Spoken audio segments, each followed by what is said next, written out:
नमस्कार प्रिय दर्शकों, आप सभी का बहुत बहुत स्वागत है हमारे आज के इस कार्यक्रम में। दर्शकों, आज हम बात करते हैं आज लगने वाले साल के अंतिम सूर्य ग्रहण के विषय में। आज 12 अगस्त को साल का अंतिम सूर्य ग्रहण 2026 का ये आखिरी सूर्य ग्रहण लगने जा रहा है और ये पूर्ण सूर्य ग्रहण होगा। और ये सूर्य ग्रहण जो है वो बहुत इम्पॉर्टेंट माना जा रहा है। ये 12 अगस्त को रात को 9:04 से प्रारंभ होगा और 4:25 पर सुबह समाप्त होगा। यानी 13 तारीख को 4:25 पर ये समाप्त होगा सुबह सुबह। ये काफ़ी लंबा सूर्य ग्रहण होने जा रहा है और ये पूरा सूर्य ग्रहण जो है, चूँकि रात्रि काल होगा भारत में, इसलिए इसके सूतक के कोई भी नियम भारत में लागू नहीं होंगे। क्योंकि भारत में ये दृश्य ही नहीं होगा तो सूतक के नियम भी यहाँ लागू नहीं होंगे। ये जो सूर्य ग्रहण है वो कर्क राशि में लग रहा है। कर्क राशि जो कि जल तत्व की राशि है और अश्लेषा नक्षत्र जो कि बुध का नक्षत्र है, इसमें ये ग्रहण लग रहा है।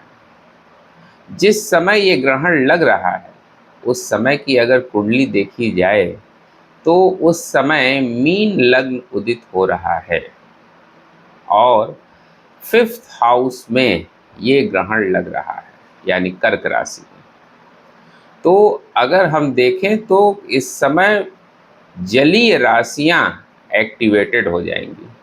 जलीय राशियों के एक्टिवेटेड होने की वजह से इस समय प्राकृतिक आपदाएं बहुत ज़्यादा आएंगी। ग्रहण का प्रभाव लगभग 1 महीने से 3 महीने तक बना रहता है। 3 महीने तक तो ओवरऑल देश दुनिया पर प्रभाव पड़ता है, लेकिन 1 महीने तक मोटा मोटा हम समझें 15 दिन से 1 महीने तक ये राशियों पर भी प्रभाव डालता है। भले ही भारत में ये सूर्य ग्रहण दर्शनीय नहीं है, लेकिन सूर्य चूँकि एक ही है पूरी दुनिया में, इसलिए प्रभाव तो सबके ऊपर पड़ेगा। आपके चार्ट में जहाँ कर्क राशि बनी हुई है, अपना चार्ट खोल के देखिएगा कुंडली, उसमें जहाँ कर्क राशि बनी हुई है उससे संबंधित इस समय परेशानियाँ आपको आएंगी। तो कर्क राशि तो हर आदमी की कुंडली में कहीं ना कहीं बनी हुई है और उस पर ग्रहण लगने जा रहा है।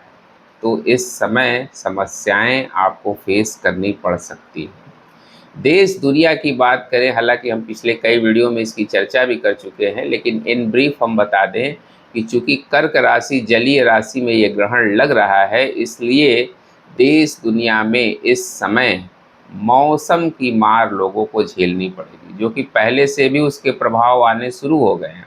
आप देख रहे हैं बहुत ज़्यादा जलीय आपदाएं इस समय आ रही हैं। कहीं वर्षा बहुत ज़्यादा हो रही है, कहीं वर्षा के लिए लोग तरस रहे हैं, कहीं बाढ़ की स्थितियां हैं, कहीं लैंडस्लाइड है, भूकंप। अभी आपने देखा कि कोलंबिया में भूकंप आया अभी 10 तारीख को।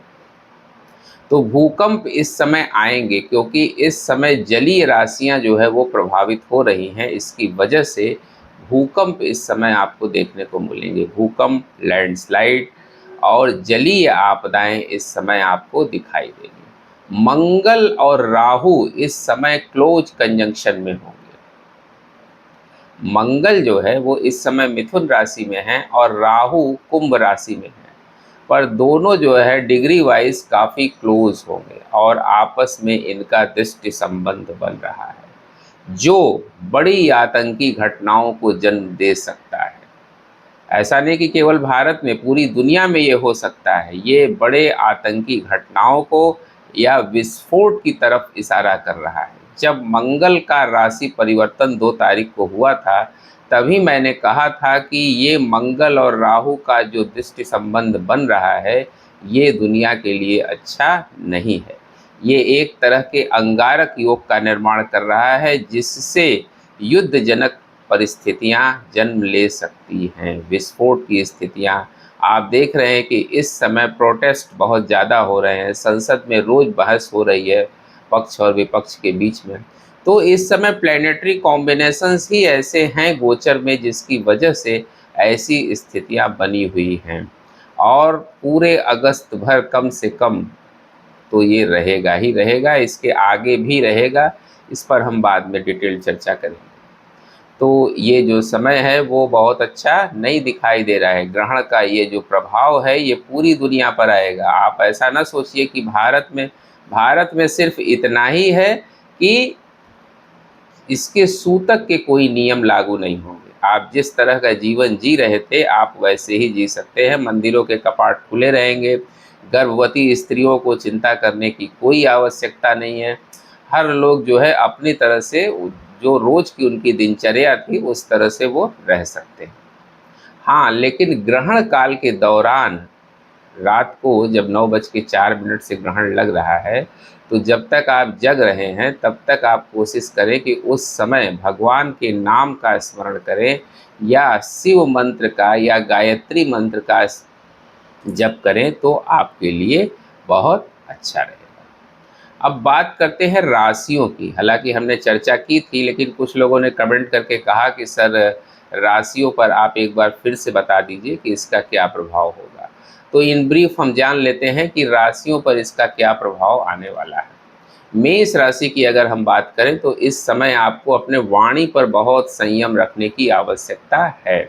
इस समय वाणी पर संयम रखें, और अपने कैरियर और पैसे के क्षेत्र में जो आप निर्णय ले रहे हैं, कहीं इन्वेस्टमेंट वगैरह कर रहे हैं, तो सोच समझ के इन्वेस्टमेंट करें। वृषभ राशि की बात करते हैं तो इनके पारिवारिक जीवन में उतार चढ़ाव की स्थितियां बन सकती हैं। इनका पारिवारिक जीवन जो है वो इस समय प्रभावित हो सकता है। इनको अपने माता के स्वास्थ्य का बहुत ध्यान देने की आवश्यकता है। मिथुन राशि की बात करते हैं। मिथुन राशि वालों को अपने आर्थिक मामलों में बड़ी सावधानी रखनी पड़ेगी। खर्चे इनके बहुत परेशान कर सकते हैं। खर्चे इस समय बढ़ सकते हैं। हाँ, ये है कि कोई रुका हुआ पैसा जो लंबे समय से आपका फंसा हुआ था वो आपको मिल सकता है।